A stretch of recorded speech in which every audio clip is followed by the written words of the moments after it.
be a profound breakthrough in the way we age. It is not news that a glass of red wine a day may be good for you. That's been reported for years. But what if you could take the best parts out of the red wine, concentrate them, and take them in a pill?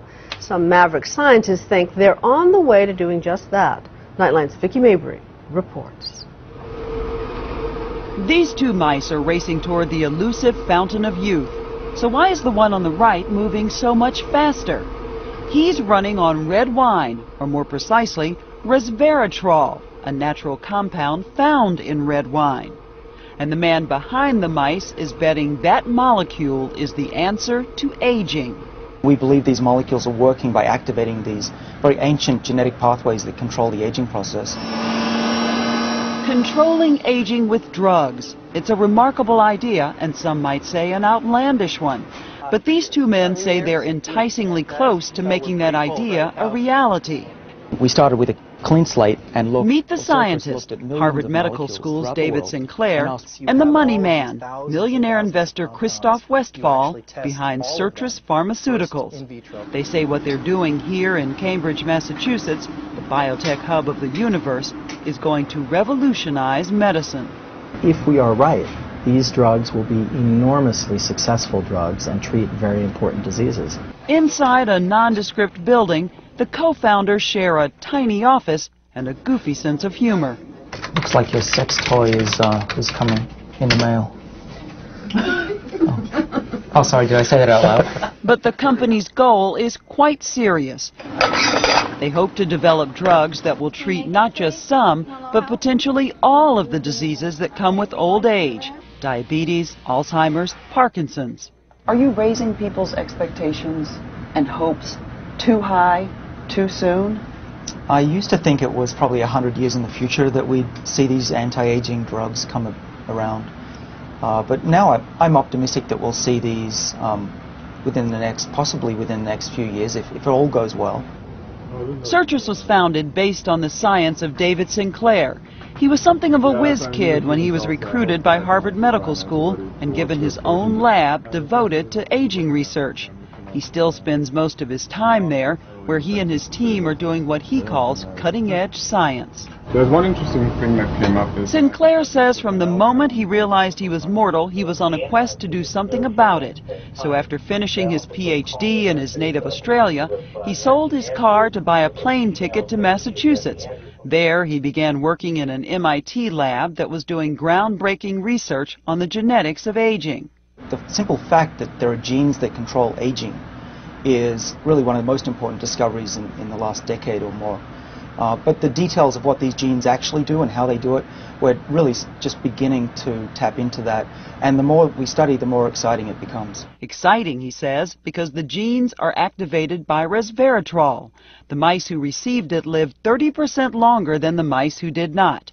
That finding made big headlines and grabbed the attention of Christoph Westphal, who's now Sinclair's business partner. Westphal is a PhD too, an MD PhD, who actually finished in almost record time at Harvard. But he's made his name and his fortune as a venture capitalist who invested in edgy biotech companies. There's a little bit of a chess match at the beginning where we were all both trying to figure each other out. Yeah. He basically said, "Tell me all or I'm going to walk out of here." And I realized pretty quickly that he was a guy I wanted to tell things to, because I thought that he was somebody very special. Originally from Germany, Westphal paid his way through medical school by performing as a concert cellist. Oh, and he also speaks 4 languages. So when these two paired up, it was something of a dream team, but they still needed backing. It's tens of millions of dollars to set up a company like Citrus, and ultimately hundreds of millions of dollars to develop a drug. Millions of dollars that Westphal raises by selling investors on the promise of those mice. And boy, does he sell it. If we are right, this is a game changer. There's very, very few things I've ever seen in my life, and I've looked at a lot of these technologies, that if the technology is right and if the drugs actually deliver on the promise of the science, it's a game changer. It can change the world. So how exactly will red wine do that? Their approach starts with a very simple idea: dieting, serious dieting. There's a very simple way to slow down aging in animals. It's called caloric restriction. If you restrict the amount of calories a rat or a mouse gets throughout its lifespan by about 30%, they live dramatically longer, about 30 to 50% longer. So these same rats, where the control rats that are on a normal diet have cancer and are dying from all sorts of horrible diseases, the rats on the calorie-restricted diet are running around the cage, they're free of diseases, they don't have cancer. Scientists like Sinclair have spent decades trying to figure out why. And then the Q should be higher. He believes he's discovered the answer in a gene that gets switched on when you stop eating. The gene starts producing an enzyme that puts your cells in defense mode, more able to fight off disease. So instead of having to calorie restrict your whole lifespan, which nobody really wants to do, your life may not be longer, but it certainly will feel that way. What we hope to do is have a pill that will be able to be taken safely, hopefully for many years, and to give you the same benefits as this diet that we see happen in these rats, this remarkable effect on aging and diseases of aging. But you can still eat and enjoy your life. Exactly. Which brings us back to that bottle of red wine and resveratrol, wine's magic ingredient. You can think of Pac-Man controlling things in the cell, and resveratrol binds to the Pac-Man and makes it more active and tells the cell to be more energy efficient, ramp up metabolic rate, and overall for the organism we think improves health and resistant to diseases of aging. Sinclair's research shows that's what happens in mice as well as in yeast. But will it work the same way in humans? This is very, very pure resveratrol, which is pure enough to go into human clinical studies. How much of this do you need for the benefits? Well, that's a great question. I wish I knew the answer to that. Is that what you're trying to find out now? Yeah. What you do in early human clinical trials is you test various doses. They're doing those human trials now and say they expect results around the end of the year.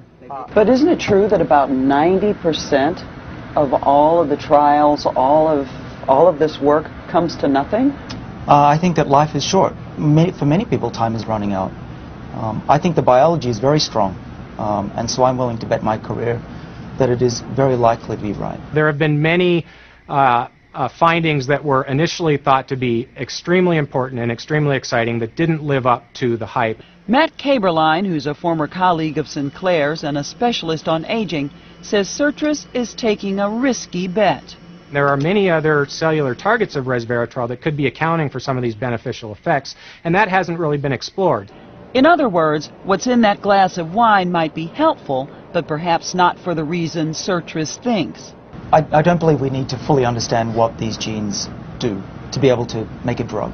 The specifics, the very fine specifics about the mechanism, which might be some of the sources of academic conflict, for a company is actually not that important. All we care about, and I think all you care about, is are we right and will it work in man? While they wait to find out, should the rest of us start pouring the Pinot Noir? Probably if you wanted enough resveratrol to have the health-giving effects, you'd have to have a couple of 100 glasses of wine. Per day? Per day. Yeah, we'd be here in this restaurant a long time. A long time. Which is why Citrus is hoping to pack the power of resveratrol into a tiny pill. If this fails, how disappointed will you be? I'll be initially disappointed, but I think that within my lifetime I'll see the success. Somebody will do it, and that will be enough reward for me. So despite the doubt and the risk behind their venture, these two are willing to drink to the idea that they've uncorked the secret to longer, healthier lives. For Nightline, I'm Vicki Mabry in Cambridge, Massachusetts.